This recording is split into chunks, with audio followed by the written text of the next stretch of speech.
What's what's good, YouTube? This your man Spill Dog. Don't know exactly when or what weight that Spence and Crawford gonna have a rematch yet, but I believe I've been hearing a lot. I've heard a lot of the fighters' opinion, and it's a lot of it makes sense to certain ones. I was listening to Demetrius Andrade when he was saying the skills don't change in regards to whether they fight at 147 or 54, but from where I'm sitting at now, yeah, Terrence is a better boxer, ain't no doubt about it. And he came in with a better game plan. But I truly believe that if I think with the right strategy, Earl can win the second fight if they when they have it. You know, yeah, Terrence looked like he clearly a better boxer, but Earl can box better than he did that night. And there's things that you can do to counter a guy that's got maybe technically better skill than you. There's been many times that the more technically sound fighter didn't win the fight. Yeah, skills pay the bills, ain't no doubt about it. But it's other shit that going in the ring too. And I will say, Terrence Crawford got all the boxes checked. Hard, yeah, dog, yeah, good footwork, good defense, good offense, but he make mistakes. And he got tails, just like Spence do.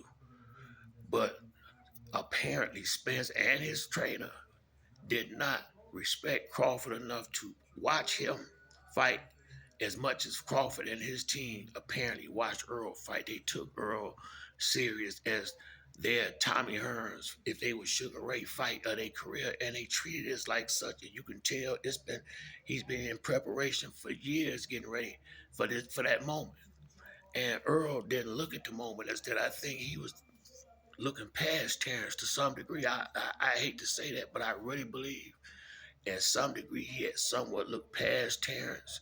I think he felt like it would. I think he felt like it was going to be another Ugas or Danny Garcia or something like that, and just came in that really in shape. It didn't look like a Terrence Crawford specific fight plan when he got in that ring. If you asked my opinion, you understand.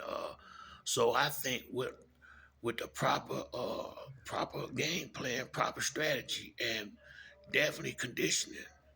I think it could turn into a 3-fight trilogy like we all thought it would before.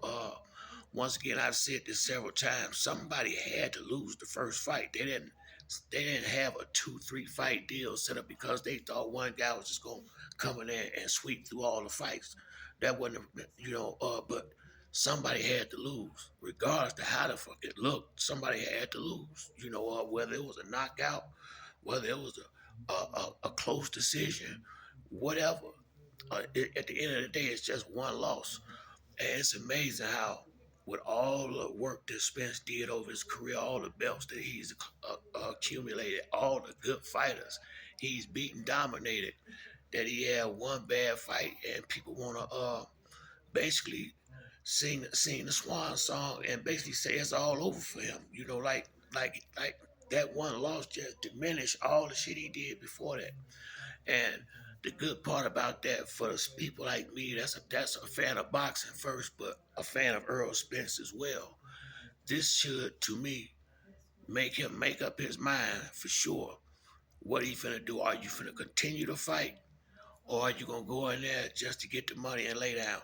And I really believe although Earl is a very humble guy, we'll put like this, he's publicly very, very humble and don't really like more private than like Floyd and AB. He really don't care nothing about these cameras and all that shit. But I really believe it was embarrassing, not the loss. It was embarrassing the way he lost, and I think in his heart of heart, in his mind, he got to try to correct it. Now, we will find out just how much further he gonna want to go in his career by what type of fight he come in there with. Derek James, he got full of himself, and I think he done got smacked back down to reality too, because he really lost 3 fights last year. Because I'm down with Team Spence. Let's keep this shit a buck. Anybody who watch my videos, they already know that. But I'm down with the truth too. And Frank Martinez lost his fight too. They just gave him one. So this is time for Derrick James to look himself in the mirror too, because I think he done fell in love with that camera and the pats on the back. I saw a different Derrick James going into that fight with Terrence Crawford. I saw a more arrogant Derrick James. I saw a Derrick James that the money was starting to change. That's how it looked from the outside in. I liked him humble. So maybe with Derrick James talking all the fight of the year shit he talked to Bomac in the press conference, maybe now he'll get back to training, back to taking the shit serious. Get in there, look at some film, look at the film, go really look at Crawford. Go watch him and go look at it and go get his tails the same way he got yours. So y'all can work on certain stuff and be ready for it when you see it. Because I saw several spots in that fight where Earl just did not pull the trigger. And I think that came from preparation to the degree, unless the accident really is catching up with him. But I don't subscribe to that. If he fighting, I say he on point and he too young for his motor skills to have diminished. I think some of it is, shock and awe. Although he was a fighter, he was in the ring. I think he may have been somewhat shocked and somewhat impressed with what Crawford was doing in the ring, because real recognized game all over the world. And it's just like I played basketball. I boxed a little bit, but I was more a basketball player when I was growing up. And I remember there was a dude named Chuck Evans that I went to high school with, and my boy is named Mike Jennings. He took me, because I used to was beating all my friends. I was hooping good and talking shit. So Mike was like, I know somebody. I want you to play, and you ain't gonna be able to fuck with him. I'm like, I'm talking shit. I'm thinking I'm better than I'm that guy. We go to my boy Chuck crib.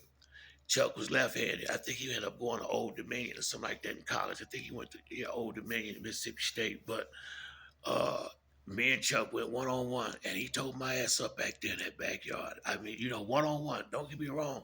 I was playing him, and then, I'm on his court too. I'm at his crib. But I mean, because I had crazy handles, but he did too. He was a little bit taller than me, a little bit. He could jump a little higher, but he just was better basketball player than me at that time. If that's bottom line. Now we was on the same level, but he was better. And that kind of it brought me back down to earth to some. Sometimes you need that wake up call. And me and Chuck, the best of boys now. If he was to see this video, he'd die laughing, cause I know he remembered me. We walked up. When you kids, you got energy for days. Me and my boy Mike walked all the way on the other side. I mean, it was a nice hump to get to Chuck crib. But I love basketball. I want that competition. And shit, he gave it to me. You know what I mean? Real talk, he gave it to me. And Earl was probably in the ring, and I guarantee you some of the shit Crawford did to him, he had to fall back and nod his head. I'm sure in that fight he nodded his head a couple times. Hey, it is what it is. I'm quite sure that happened because he had to respect some of that good shit Crawford was hitting him with. And it is what it is. And I guarantee you by the end of the first round, what Earl probably knew was, damn, I didn't get ready right. See, it's getting ready and it's getting ready right. Sometimes you can't treat everybody like you treat everybody. Some dudes they require more to get that victory. And I really believe now that he see, damn, this dude as good as they say he is, because you don't really know what it is with anybody until you play them or fight them or whatever. Y'all man to man, y'all self. That's when you really see, no matter what a motherfucker tell you or what you tell somebody, especially in sports and fighting and shit like that, until you actually do it, you don't really know. You just think you know. And so I really believe with the proper strategy, proper game plan, and his heart being 100% in it, and he had 100% in it, if he's still all in, I think we're gonna get 3 fights. I stand on that. If he all in, I think we're gonna get them 3 fights. I think them 3 fights gonna happen because I truly believe he coming out there and redeem himself. Go back and watch the fight. In that third round, Earl came out and blasted Crawford with something, and Crawford bagged up. He bagged all the way up, but see, Crawford was better at fighting off his back foot and more prepared to fight off his back foot and turn Spence a little bit and buy himself some time when he got caught with that good shot. Respect, ain't nothing but respect from me to Bud for doing what he did. But I really believe if they have another fight, Spence going after the right strategy, I think he can get the victory, possibly even knockout. But that's it for me on this video. If you like the video, like and subscribe. Till next time, it's your boy Spill Dog. I'm out.